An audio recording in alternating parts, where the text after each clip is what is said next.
Hey guys, it's Clarke here from Immuta. In the second part in our series on how to solve data privacy in your next AI use case.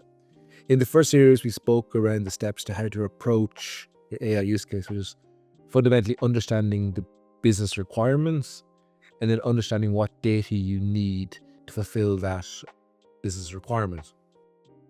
In our use case, we're focusing on a loan assessment process. We have unstructured data that will be stored in Amazon S3, an S3 bucket, and we'll also have more structured data stored within Snowflake.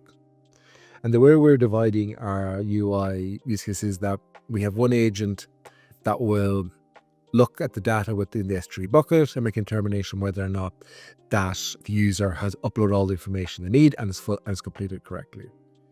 Then we have a second agent that will query the user's or the customer's transactional credit history within Snowflake. So what we're going to do is to solve the issue of how do we give the agentic AI agents access to that data. What we're going to do is we're going to wrap those two sets of data in data products, and then we're going to have different controls on the data product. What the data product is essentially doing is it's allowing us to define a scope of what data an AI agent can access, and also the mechanism of how the AI agent can request and get access to that data. So I'll jump in and we can run through that process on how we build those data products within Immuta provision. Just to recap, our data in the unstructured data is in our S3. So this is my bucket here, and these are all the information. And then for the more structured data, we have that stored in Snowflake. What I've done is in Immuta, I've set up and registered those data. So we know where that data lives is our bucket, and this is information in Snowflake. So Immuta now knows where the information is in S3, and we also now know where the information is within Snowflake. Next thing we're going to do is going to use Immuta provision to actually create those two data products that I spoke around. So within Immuta, to create data product, it's quite simple. Just hit publish product. And from here, I can select the domain of where the data lives. And just do loans group, click next. And I'll select my data sources. I'm going to select my S3 bucket. Click next. I'll give it a name, go unstructured.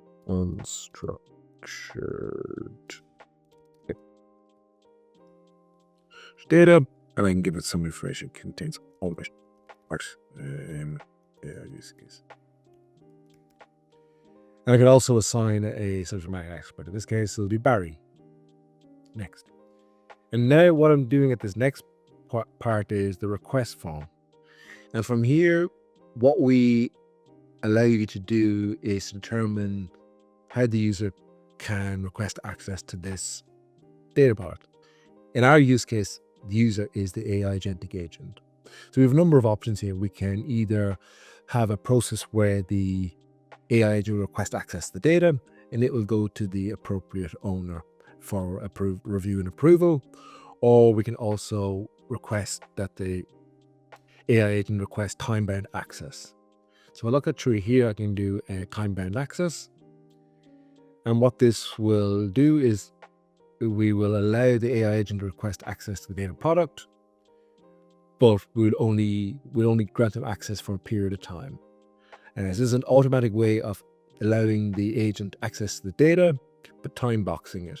And also we'll be able to audit and track every time the AI agent requests access, and know that we can also time box as well. So when the AI agent requests access, we'll give them access for 1 hour to the data in S3, but obviously then after the hour, we go and remove that information. So that's a kind of example of time-bound access.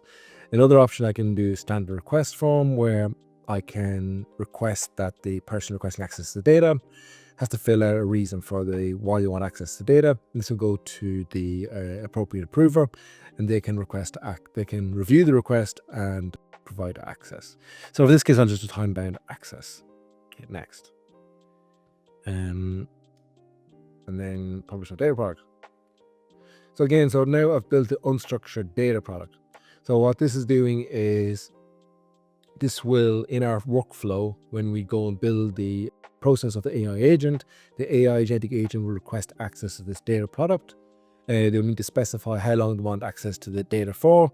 And once access has been approved, they get access to this S3 bucket. If I now look at the loan data product, this is the one for the data in Snowflake. I can see that this contains all the data sources, but the big difference here is that this data product requires an approval process. So just to recap, what we've done is we've built two data products, one for the unstructured data that does not require a human approver, but we've time boxed it so that when the AI agent requests access, we will give them access for 1 hour. Then when we want to request access to the more sensitive information within Snowflake, this requires a human intervention to review the request and approve access. So by building those two data products, what we've essentially done is we've allowed the AI agent to access the S3 data, but only for 1 hour. And this is automatic, so we get automatic access to data, but we track and have auditability on what that agent's doing and when it requested access. And we know as well that when it no longer needs access to data, we remove that access.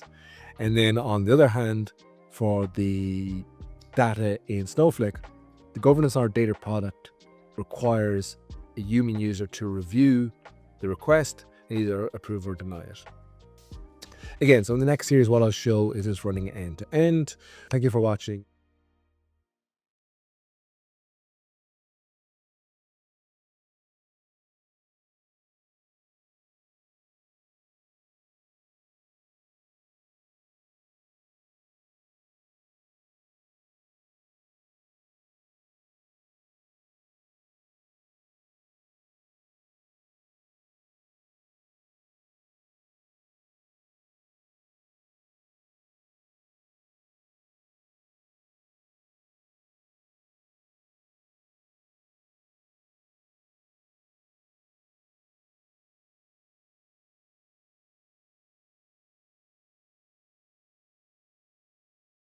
But I hope this made sense in how we can slowly start to build data products to break down and compartmentalize each of the different data required in the area use case, and how we can apply different controls on each data product to meet the sensitivity of that data. So again,